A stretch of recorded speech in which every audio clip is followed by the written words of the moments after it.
Hello students, today we are going to start our new topic, that is dual nature of radiation and matter. To study this, what is mean by radiation and matter, we must know something about the universe. Now this universe, it is consist of radiation and matter. Okay, अगर आपको sunlight से light आ रहा है means that light it is in the form of a radiation. Okay, mobile से अगर आपके हाथ में मोबाइल है और मोबाइल का लाइट अगर आपके चेहरे के ऊपर आ रहा है means that is the radiation. Light is a radiation. Okay, and that mobile is a matter.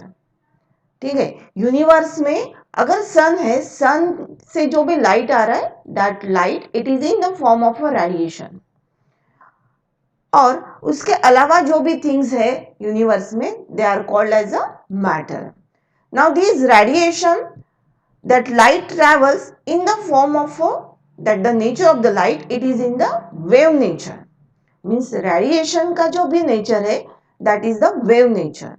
और जो matter है उसका जो nature है that is particle nature.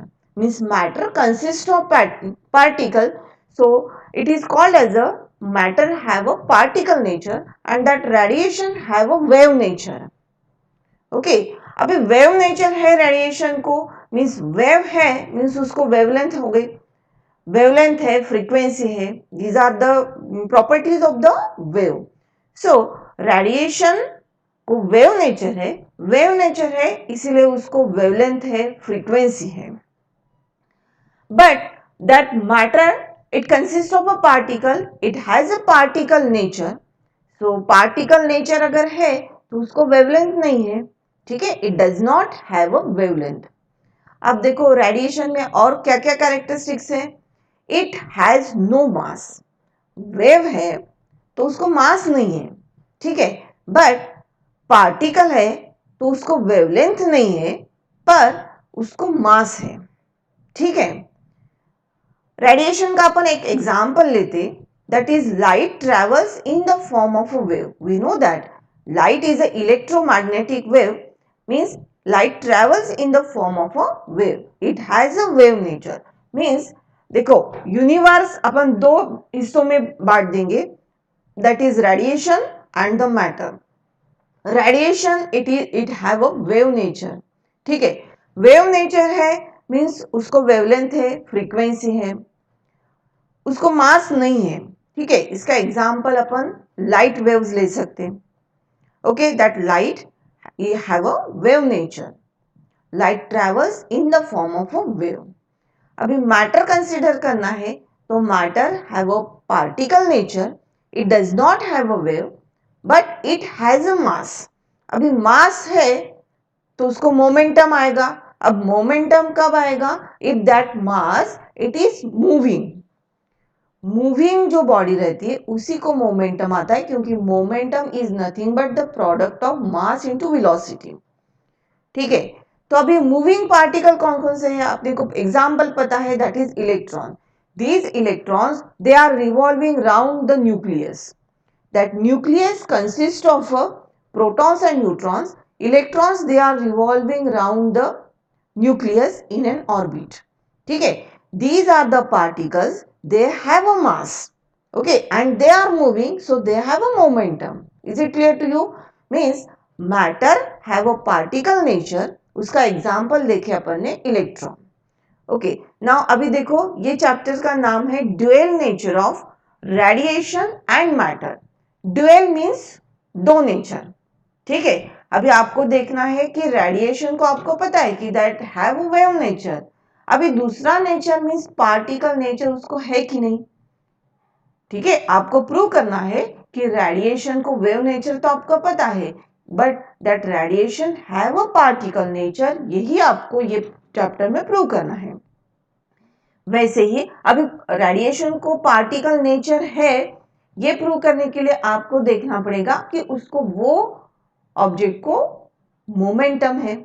ये सभी जो भी प्रॉपर्टीज है पार्टिकल के, ये अगर प्रूव होती है then that radiation have a dual nature. Wave nature तो पता है, दूसरा है पार्टिकल नेचर, तो वो प्रूव करना है. अगर उसका मोमेंटम अपन प्रूव कर सकते हैं तो that it is proved, so that radiation have a dual nature. ठीक है, ये आगे देखेंगे अपन। वैसे ही अगर matter, we know that matter it has a particle nature. अभी पार्टिकल नेचर तो मैटर को है ही, उसका वेव नेचर आपको प्रूव करना है, means that matter have a wavelength and frequency आपको प्रूव करना पड़ेगा। ठीक है, ये चैप्टर में आपको यही प्रूव करना है कि that particle that is the dual nature of radiation and the matter. Okay, अभी ये देखो, ये चैप्टर में आपको क्या क्या स्टडी करना है। पहले तो अपन क्या क्या देखेंगे, इसका पहले इंट्रोडक्शन पार्ट देखेंगे, उसके बाद फोटो इलेक्ट्रिक इफेक्ट इसमें आपको स्टडी करना है। नेक्स्ट है wave particle duality of electromagnetic radiation, ये प्रूव करना है। उसके बाद फोटो सेल, इस साल अभी फोटो सेल नहीं है, लेकिन यहां तक ये तीनों पॉइंट्स आपको देखना है अभी। तो सबसे पहले इंट्रोडक्शन में, इंट्रोडक्शन के इसमें अपन देखेंगे कैन यू रिकॉल वाला पार्ट आपके बुक में सबसे पहले पेज में सबसे स्टार्टिंग में दिया हुआ है, कैन यू रिकॉल। अब कैन यू रिकॉल में ये 7 क्वेश्चंस दिए हुए, तो उसमें वो 7 क्वेश्चंस अपन पहले देख लेंगे। तो फर्स्ट वाला है that is what is radiation. सबसे पहले तो आपको पता होना चाहिए कि रेडिएशन क्या है। पहले डेफिनेशन देख लेते हैं उसकी। Radiation is defined as the emission of energy in the form of a particle और wave. Okay, that radiation is nothing but emission of what, that is energy. कौन से फॉर्म में, either in a particle form और a wave form. Okay, for that suppose we take an example of that this radioactive atom. ये आपका radioactive atom है एक, उसमें से कुछ radiations that energy is emitted.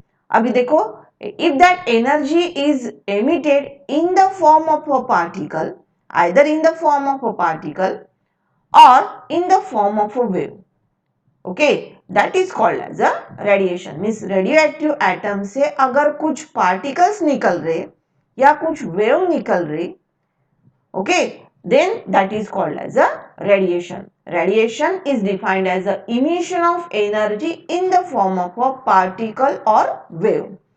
अभी देखो, पार्टिकल अगर निकल रहे तो वो रेडिएशन को क्या बोलेंगे, और अगर वेव निकल रही है, that energy in the form of a wave निकल रही, तो वो रेडिएशन को क्या बोलेंगे, they are called as a types of radiation. देखेंगे अपन। पार्टिकल रेडिएशन है means emission of particle from the nucleus of atom. अभी देखो, ये एक रेडियोएक्टिव सब्सटेंस है, उसका न्यूक्लियस दिखाया गया है यहाँ पे। These red and blue are the protons and neutrons of the nucleus. ठीक है, ये न्यूक्लियस है रेडियोएक्टिव सब्सटेंस का। अभी देखो, if that radiations are in the form of a particles, if alpha or beta particles are emitted from these nucleus, that is called as a particle radiation। okay, alpha particles, protons, beta particles and neutrons, all these are the particles। if they are emitted from the nucleus, then it is called as a particle radiation।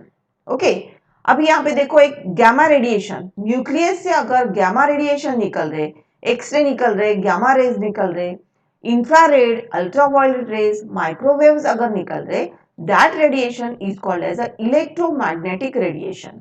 Okay, electromagnetic radiation is nothing but the emission of wave from the nuclei of atom। These are the two types of radiation, particle radiation and electromagnetic radiation। next question है what is electromagnetic radiation। अभी electromagnetic radiations means क्या, वो देखेंगे अपन। electromagnetic radiation is the emission of energy in the form of a wave from the nucleus of an atom। ठीक है, अभी देखो, ये जो भी रेडिएशन है, it is emission of energy, कहां से, that is the from the nucleus of an atom. It is in the form of a wave, then it is called as a electromagnetic radiation। it consists of photons that have energy but no mass or charge। photon is a particle or a quanta that contains energy। Packet of energy. Means अगर कुछ particles निकल रहे, they are nothing but the energy particles. They are also called as a quanta. Energy bundles or the packet of energy, they are called as a photons. And photons have no mass. ये ध्यान में रखना है, they have no mass, no charge. Now that visible light, ultraviolet light, X-rays, gamma rays are all photons. Means that light travels in the form of photons. Means light travels in the form of energy bundles or the energy particles or the photons. ये photons, it is also called as a particles or the quanta. Is it clear to you? Means that electromagnetic radiation, it is in the wave form, पर उसमें से क्या क्या निकल रहे, particles भी निकल रहे. Means electromagnetic radiation have a particle nature as well as wave nature. Means अगर ट्यूबलाइट से कुछ लाइट निकल रहा, मीन्स ट्यूबलाइट से पार्टिकल्स भी निकल रहे, it is in the form of a wave. समझ में आ रहा है आपको? Means it have a dual nature, particle nature as well as dual nature. अब ये इलेक्ट्रोमैग्नेटिक रेडिएशन, ये वर्ड से आपको समझ में आता है. अभी देखो इलेक्ट्रोमैग्नेटिक रेडिएशंस कैसे निकलते हैं. It is in the form of photons, अपन ने कहा है. देखो ये अगर आपका एक कुछ मेटल सरफेस है, फोटो सेंसिटिव मटेरियल है, यहाँ पे ये एक मेटल प्लेट है. मेटल प्लेट्स में क्या होगा, that is there number of electrons, they are randomly moving here and there. If that light is incident on this metal surface, okay, that light, it is in the form of a photon. ये जो yellow colour के है, they are called as a photons or the energy bundles or a quanta. They are also called as a quanta. ये light अगर इसके ऊपर incident हो रहा है, तो ये फोटॉन्स अपनी जो एनर्जी है ये इलेक्ट्रॉन्स को देंगे और ये इलेक्ट्रॉन्स बाहर निकलेंगे. मीन्स ये मेटल प्लेट से कुछ रेडिएशंस बाहर निकल रहा, that is called as a electromagnetic radiation. अभी इसको इलेक्ट्रोमैग्नेटिक रेडिएशंस क्यों कहेंगे? देखो इलेक्ट्रोमैग्नेटिक रेडिएशन में electric field, electro means electric and magnetic field, this both fields are acting, this two fields they are perpendicular to each other. समझ में आ रहा है आपको? देखो यहां से समझ में आ रहा है आपको, ये अगर रेड कलर की इलेक्ट्रिक फील्ड है तो ब्लू कलर की फील्ड मैग्नेटिक फील्ड है. तो electric and magnetic field they are perpendicular to each other in a radiation, so electromagnetic radiation कहा जाता. समझ में आ रहा है आपको? ओके, नेक्स्ट क्वेश्चन है some characteristics of the wave. ये कैरेक्टरिस्टिक्स अभी अपन ने जो इसके पहले का जो चैप्टर स्टडी किए, that is the wave motion, stationary wave वाला, तो उसमें अपन ने देखा था कि कुछ कैरेक्टरिस्टिक्स ऑफ द वेव. एक बार फिर से रिवाइज कर लेते. अगर ये आपकी वेव है, ठीक है, this is a transverse wave. अभी ट्रांसवर्स वेव के कैरेक्टरिस्टिक्स में अपने को एम्पलीट्यूड क्या है, वेवलेंथ क्या है, पीरियड क्या है, ये एक बार फिर से देख लेते. तो what is mean by amplitude of the wave? ठीक है, क्वेश्चन है आपका, आपके जो कैन यू रिकॉल में थर्ड वाला क्वेश्चन है, what are the characteristics of the wave. तो फर्स्ट कैरेक्टर है amplitude. Amplitude is nothing but the maximum displacement of any particle from its mean position is called amplitude of the wave. Now see here, this is the mean position of the particles. This is the wave which is produced on this string.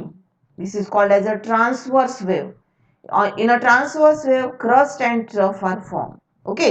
Now these particles, they perform the oscillation. Okay. These particles, they oscillate to its mean position. ये जो dotted line है, that is the mean position of the particles. अभी देखो जो particle ने maximum displacement cover किया है, that is called as a amplitude of the wave. Okay, ये यहाँ पे देखो, this is the maximum displacement of the particle from the mean position, it is called as a amplitude of the wave.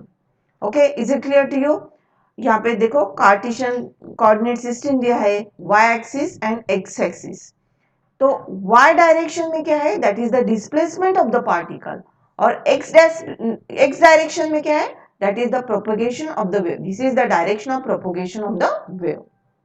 Okay, next characteristic है that is the what is the wavelength.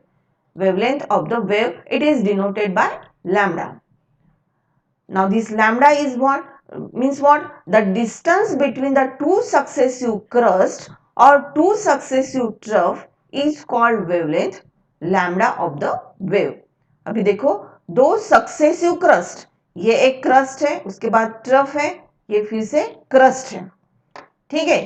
तो दो successive crest में का distance means ये एक crust और ये दूसरा क्रस्ट, ये दो क्रस्ट में का distance that is called as a wavelength of the wave and it is denoted by lambda. दो ट्रफ में का दो सक्सेसिव ट्रफ में का distance that is called as a wavelength. दो क्रस्ट में का भी सक्सेसिव क्रस्ट में का distance it is called as a wavelength.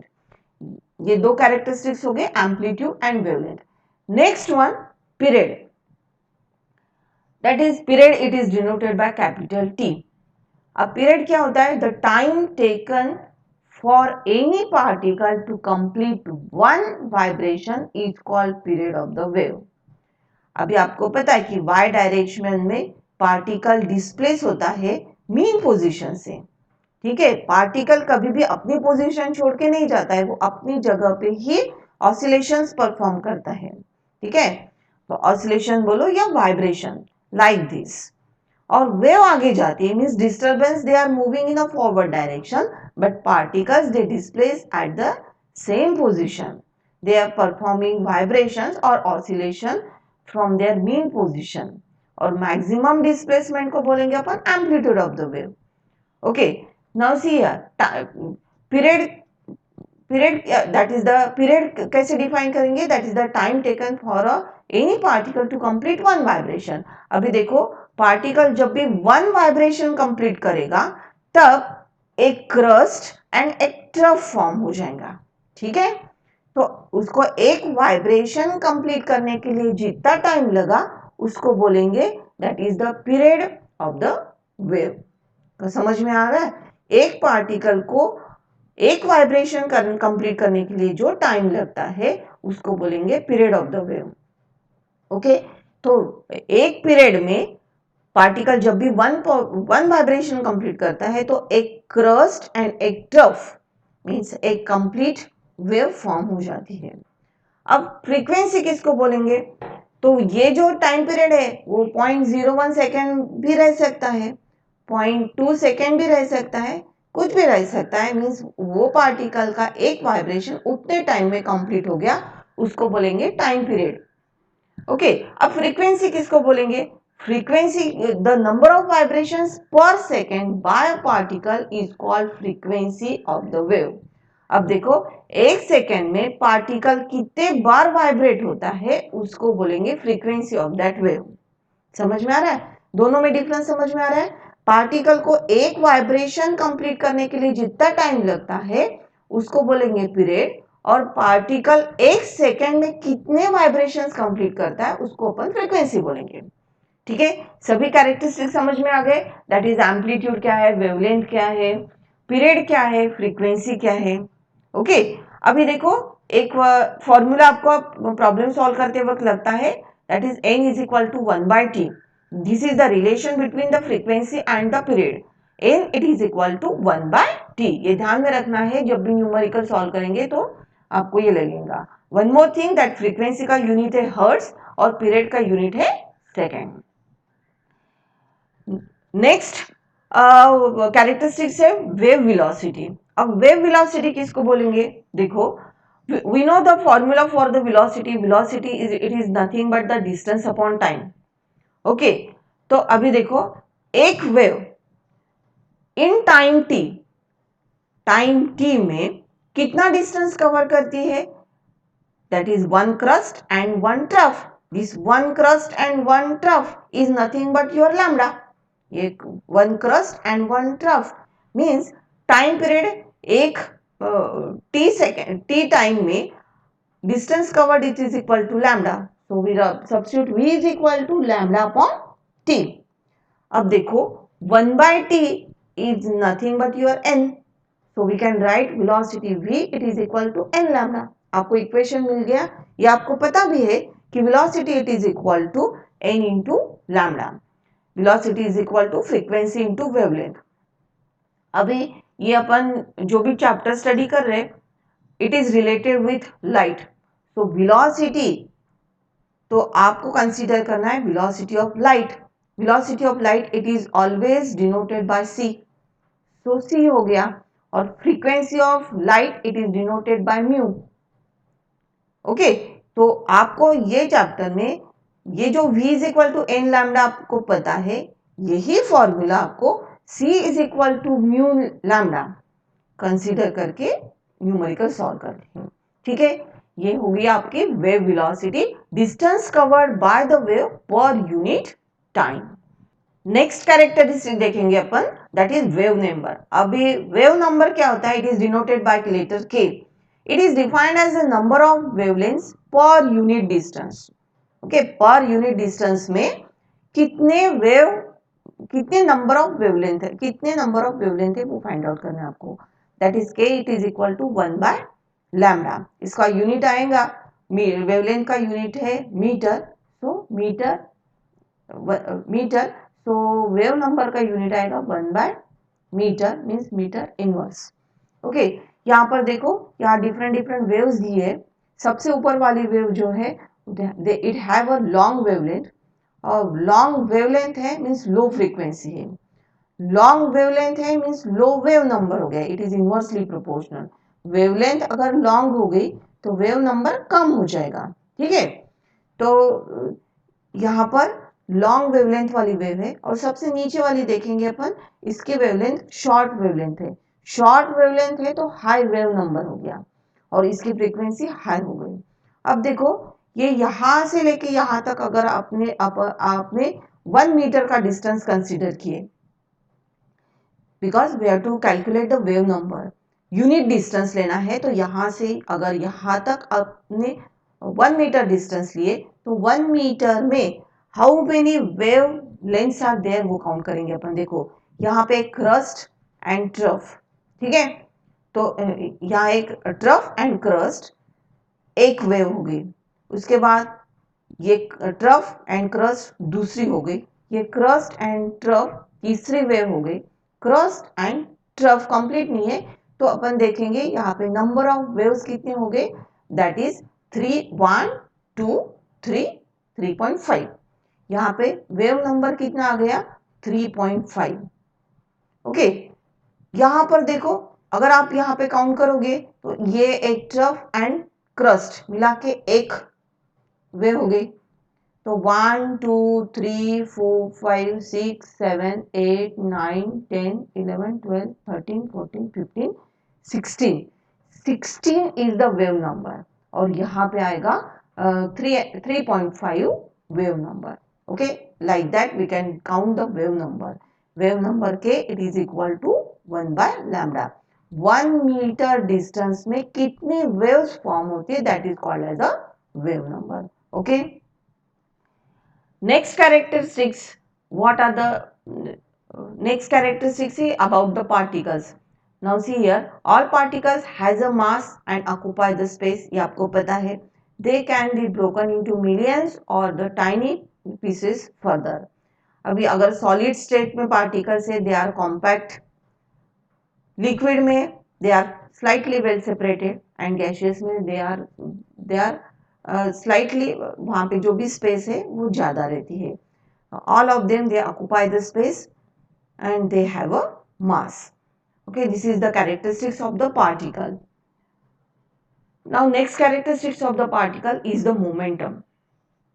अब देखो, आपको पता है मोमेंटम का फॉर्मूला पता है, momentum it is equal to mass into velocity. तो जो भी पार्टिकल्स है whenever they are in a motion at that time then that particles have a momentum. Momentum it is denoted by p. If m is the mass and v is they are particle moving with velocity v, then the momentum p it is equal to m into v. Momentum का ऐसा unit है kg metre पर second, because mass का unit है kg, velocity का unit है metre पर second. सो momentum का यूनिट हो गया kg मीटर पर second. Now every moving object has a momentum. जो भी स्टेडी ऑब्जेक्ट है उसको मोमेंटम नहीं रहेगा. जब भी that particles they are in motion means they have a velocity, we know that they have a mass. अगर वेलोसिटी आती है तो उनका product is nothing but momentum. अब यहाँ पे देखो दो पार्टिकल्स दिए है, आपको इसका लॉ पता है, law of conservation of momentum. दोनों पार्टिकल उनका अगर मास m है, एक का मास ज्यादा है और दूसरे का मास कम है, तो व्हेनेवर दे आर कोलाइड होने के बाद देखो इसका मास ज्यादा होने के बाद इसका जो भी वेलोसिटी रहेगी, ये ब्लू कलर की इसकी वेलोसिटी ज्यादा है क्योंकि व्हेनेवर दे कोलाइड होने के बाद वो आगे जा रहा है और ये सेम वेलोसिटी से आगे बढ़ रहा है. ठीक है, तो इनका इनका मोमेंटम अगर निकालना है, that is the mass into velocity. It is one of the property of the particle. Next property, next question है सेवेंथ वाला question. what are the different types of energy that the particles can possess? Energy can exist in many forms. All forms of energy are either kinetic or potential. We know that the energy, it is in the form of kinetic energy or the potential energy. The energy associated with motion is called as the kinetic energy. All of you know the formula for kinetic energy.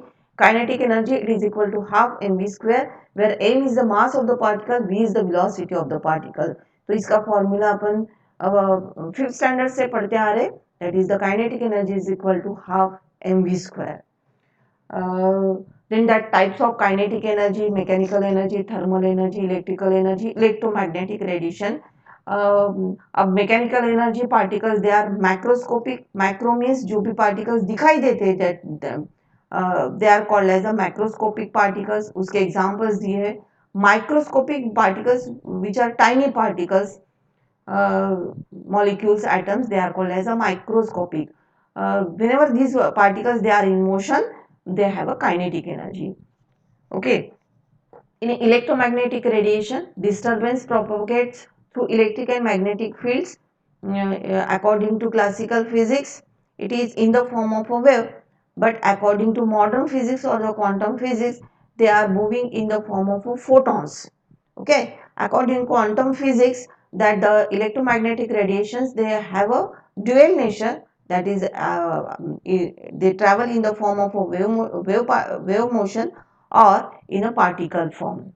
Okay. Next energy, that is the potential energy. The energy associated with the position is called as the potential energy. अभी देखो यहाँ पर एक object है, if it is lifted to height h against the gravitational force, so that work done here, it is stored in the form of a potential energy, that is the mass of the particle.